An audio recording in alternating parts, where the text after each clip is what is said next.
মোৰ মৰমৰ অনুৰাগীসকল, তোমালোকৰ খবৰ কেনেকুৱা? ইমান গৰম পৰিছে অ' ডিব্ৰুগড়ত যে ইমান গৰম, গোটেই ঘামি জামি শেষ। তাতে মই গা ধুইও বেয়া পাওঁ, পাৰফিউম লগাই লগাইহে মই থাকোঁ। এতিয়া গাও ধুবলগীয়া হৈছে, গাবোৰ টেঙা টেঙা গোন্ধাইছে। কিনো ক'ম, সেইবোৰ কথা বাদ দিওঁ, ফটা লেকচা বহুত দিলোঁ। আজি মোৰ অনুৰাগী পূজা কাশ্যপ, পূৰবী কলিতা, ৰীমা শইকীয়াই আৰু দুজন পুৰুষ ৰমেন কলিতা আৰু ৰোহিত ছেত্ৰীয়ে মোক নাৰী যে নাৰীৰ শত্ৰু তাৰ ওপৰত গাবলৈ কৈছে। ছোৱালীবিলাকেতো কৈছে, কিন্তু পুৰুষ দুজনেও যে কৈছে তাৰ বাবে অশেষ ধন্যবাদ। আপোনালোকে যিষাৰ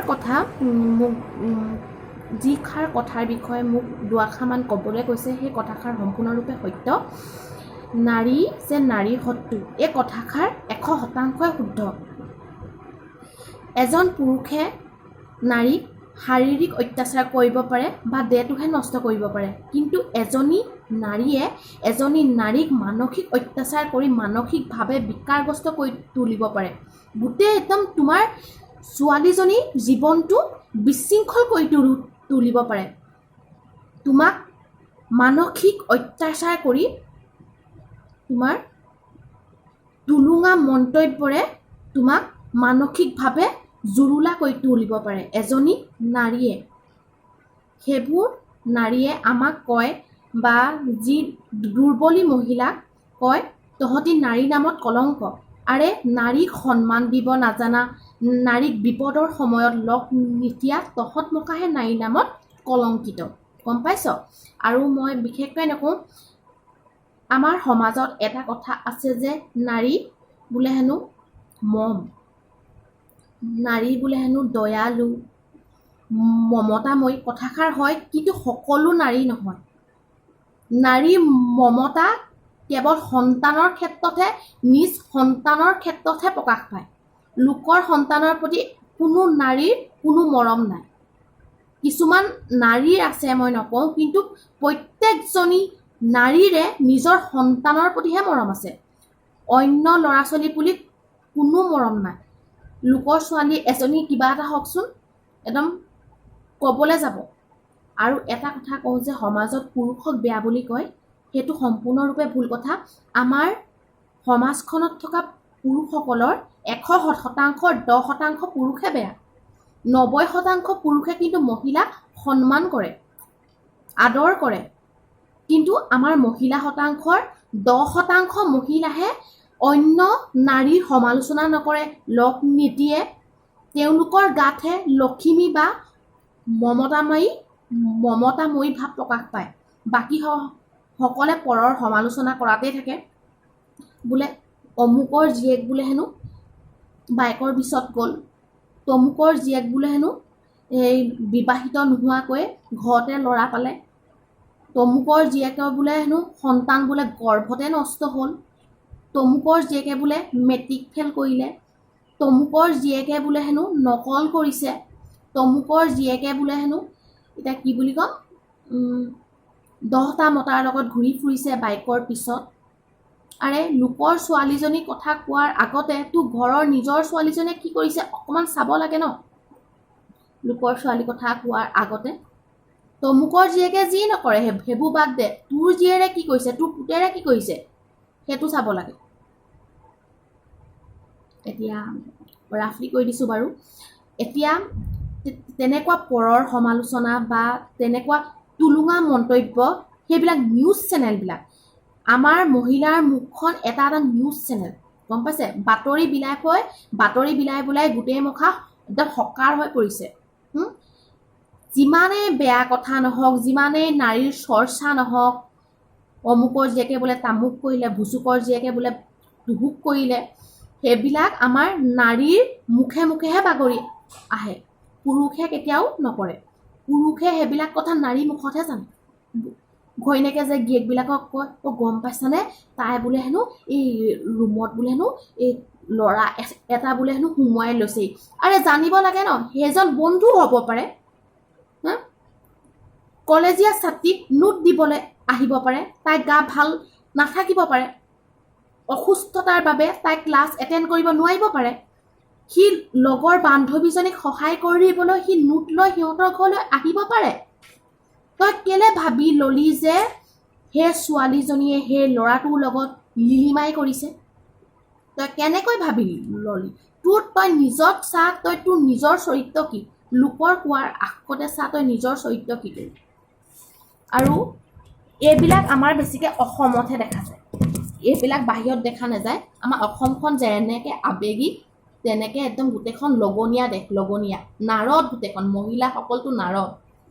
হ'ব, এতিয়া মই বহুত ৰাফলি কৈ দিওঁ ন, খং উঠিলে। এতিয়া মই নাৰী যে নাৰী শত্ৰু তাৰ ওপৰত এক ব্যংগ কবিতা গাম, সৰু সুৰা, ইমান ভাল হোৱা নাই। একেটি মন একেবোৰে অংগ, কিয়নো এজনী নাৰীয়ে আনজনী নাৰীৰ কৰে হিয়া ভংগ। এজন পুৰুষে কেৱল নাৰীৰ শৰীৰটোকহে কৰে নষ্ট, কিন্তু এজনী নাৰীয়ে কৰি দিব পাৰে নাৰীক মানসিকভাৱে বিকাৰগ্ৰস্ত। বিপদৰ সময়ত কোনোদিনাই নাপায় এজনী নাৰীয়ে নাৰীৰ পৰা সঁহাৰি। যুৱতীৰ বদনামৰ বেয়া প্ৰচাৰ নাৰীৰ পৰাহে যায় মুখ বাগৰি। যদি হয় তোমাৰ অজানিতে এখন ভাইৰেল হোৱা গোপনীয় ফটো, সহায় কৰিবলৈ আগবাঢ়ি নাহে নাৰীয়ে নাৰীৰ প্ৰধান শত্ৰু। ৰহস্যময় এই নাৰীৰ স্বভাৱ, প্ৰকৃততে সিহঁতৰ শুদ্ধ মানসিকতাৰ অভাৱ। নাৰীৰ নামত এইবোৰে কলংকিত জাতি, লোকৰ সমালোচনা কৰা ভাল নহয় এইবিলাকৰ মেণ্টেলিটি। অমুকৰ জীয়েক গ'ল বাইকৰ পিছত, এইবোৰ বাতৰি বিলাই ফুৰে য'ত ত'ত। গাভৰু কালত তমুকৰ জীয়েকে লগালে দাগ, এই কুলক্ষণিক সমাজৰ পৰা কৰিলে ভাগ। এজনী নাৰী হৈ নাৰীৰ নুবুজে দুখ, কিহৰ আনন্দত লোকৰ বিৰহত পায় সুখ। আনৰ দুখ দেখি পায় আনন্দ, লখিমী বুজোৱা এইবিলাক নাৰীৰ নামত ভণ্ড। অমুকৰ জীয়েকে বিবাহিত নোহোৱাকৈ পালে সন্তান, এঘৰীয়া কৰিব লাগে নিজ সিহঁতৰ খানদান। তমুকৰ সন্তান হ'ল গৰ্ভতে নষ্ট, নিউজ চেনেলৰ দৰে বাতৰি বিলাই থাকে এইবোৰে সমস্ত। অমুকৰ জীয়েকৰ খবৰ ল'বলৈ তহঁতি বাদ দে, নিজৰ পুতেৰাই জীয়েৰাই কি কৰিছে তাৰে খবৰ লচোন। আৰু আমাৰ নাৰীসকলৰ এটা স্বভাৱ আছে যে হিংসা কৰে, বহুত হিংসা কৰে। এইটো আমাৰ ল'ৰাৰ ক্ষেত্ৰত নাই, বহুত হিংসা কৰে। বিশেষকৈ এজনী নাৰীয়ে লোকৰ বয়ফ্ৰেণ্ডক কেলৈ চকু দিব লাগে বাৰু? তোৰ ভাল লাগিছে ভাল লাগক, মানুহৰ ভাল লাগেই হে। কাৰোবাৰ তোমাৰ কথা শুনি আকৰ্ষিত হোৱা, কাৰোবাৰ চেহেৰা দেখি আকৰ্ষিত হোৱা, কাৰোবাৰ ব্যক্তিত্বৰ প্ৰতি আকৰ্ষিত হোৱা, তেওঁ ভাল কাম দেখি আকৰ্ষিত হোৱা, সেইবোৰক কয় ক্ৰাছ, মানে যিটো অনুৰাগী। তুমি সেই হিচাপে থাকাচোন। এজনীতো সেই বান্ধৱীজনীৰ বয়ফ্ৰেণ্ডজনক তুমিতো এজন ভাল বন্ধু বা দাদা বা এজন মানে এডভাইজাৰ হিচাপেতো ল'ব পাৰা। কিয়নো তুমি তোমাৰ বান্ধৱীজনীৰ কথা লগাই তুমি নিজৰ কৰিবলৈ গৈছা? সেইটোৱে তোমাৰ স্বভাৱটো তেওঁৰ আগত বেয়াহে কৰিছে, তুমি গম পাইছা নাই? তুমি ভাবা নেকি তোমাৰ কথাবোৰ শুনি লয়, নিজৰ গাৰ্লফ্ৰেণ্ডক নকয় বুলি ভাবা নেকি? প্ৰত্যেকজন পুৰুষে এজনী ছোৱালীয়ে চাই লয়। আমাৰ নিচিনা নহয়, আমাৰ নাৰীবিলাক হৈছে স্বাৰ্থপৰ, অকল টকা চিনি পোৱা। সকলো কথা মই নকওঁ দেই। তোমাৰ গাভৰু কালত ল'ৰাৰ লগত লিলিমাই কৰিব আৰু পিছত ভৱিষ্যতৰ চিন্তাত আমাক টপা আংকুলৰ লগত বিয়া হৈ গুচি যাব। টপা আংকুল বুলি কোৱা নাই, সেইটো জমনিৰ কাৰণে কৈছোঁ। ভাল ভাল পুৰুষৰ লগত সম্বন্ধ গঢ়িবৰ কাৰণে গুচি যাব, পুৰণি প্ৰেমিকক বাদ দি। মই সেইটো নকওঁ বাৰু, কাৰণ ভৱিষ্যতৰ চিন্তা সকলোৰে আছে। কিন্তু সেই ল'ৰাজনকনো কিয় অনিষ্ট কৰিব লাগে? কিয়নো তুমি মন দিলা? কি তুমি সেই সময়ত তুমি ঘৰৰ পৰা পাৰ্মিশ্যন লোৱা নাছিলা নেকি ভাল পাম বুলি? পিছত ঘৰৰ পাৰ্মিশ্যন লৈহে তুমি তেওঁলৈ যোৱা, কিন্তু প্ৰথমতে কিয় তুমি ঘৰৰ পাৰ্মিশ্যন নল'লা সেই ল'ৰাটোক ভাল পাম নে নাপাম? কিন্তু আমাৰ পুৰুষবিলাকে যাক ভাল পায় পায়েই। কিছুমান পুৰুষে বাৰু এনেই চেনি খায়, মই সেইটো নকওঁ বাৰু, খায় সেইবিলাক। কিন্তু আমাৰ মহিলাসকল যিমান স্বাৰ্থপৰ, পুৰুষসকল কিন্তু নহয়, সেইটো হয়।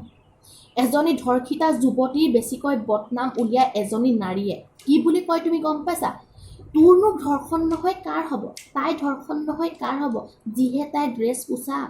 আৰে ছমহীয়া ছোৱালীজনী যে ধৰ্ষণ হয়, তাইনো কি ড্ৰেছ পৰিধান কৰে? তাইনো কি এনে অংগ আছে যি গুপ্তাংগ দেখি আমাৰ এই ধৰ্ষণকাৰীসকলৰ মনত শিহৰণৰ সৃষ্টি হয়, কামনাৰ বলি হয়।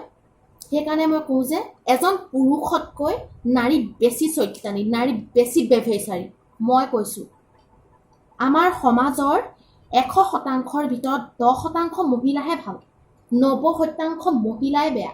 কিন্তু আমাৰ সমাজখনৰ 100% পুৰুষৰ ভিতৰত 90% পুৰুষেই ভাল, 10% পুৰুষে বেয়া।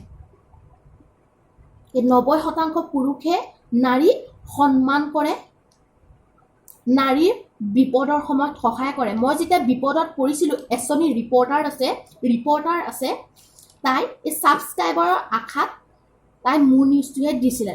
লাষ্টত বাৰু তাই কাটি দিলে। সেইবোৰে মানে মই কিছুমান নিজৰ ক্ষেত্ৰতে প্ৰুফ পাইছোঁ। মই সেইটো কাৰণে নিজৰ চিন্তাধাৰাৰ পৰা কৈছোঁ যে যিসকলে মোক এই বিষয়টো উপস্থাপন কৰিবলৈ দিলে বহুত বহুত ধন্যবাদ। কথাষাৰ একদম সত্য কথা। নাৰী যে নাৰী প্ৰধান শত্ৰু, সেই কথাষাৰ পূৰা সত্য। আৰু মই বেছি নকওঁ, ধন্যবাদ, বাই বাই। শুনা, যদি কেনেবাকে মোৰ অনুষ্ঠানটো ভাল লাগিছে তেন্তে ছাবস্ক্ৰাইব কৰি দিবা দেই। মোক আজিকালি ছাবস্ক্ৰাইবাৰহে লাগে, ভিউজো লাগে বাৰু, কিন্তু মোক আজিকালি বেছিকৈ ছাবস্ক্ৰাইবাৰ লাগে। মোৰ মানে এতিয়া মানে বস্তু এটাৰ প্ৰতি লোভ হৈছে। এই চিলভাৰ প্লেখন লাগে আকৌ মোক, চেহেৰাটো চাই থাকিম হয় নাই? হ'ব, বাই বাই।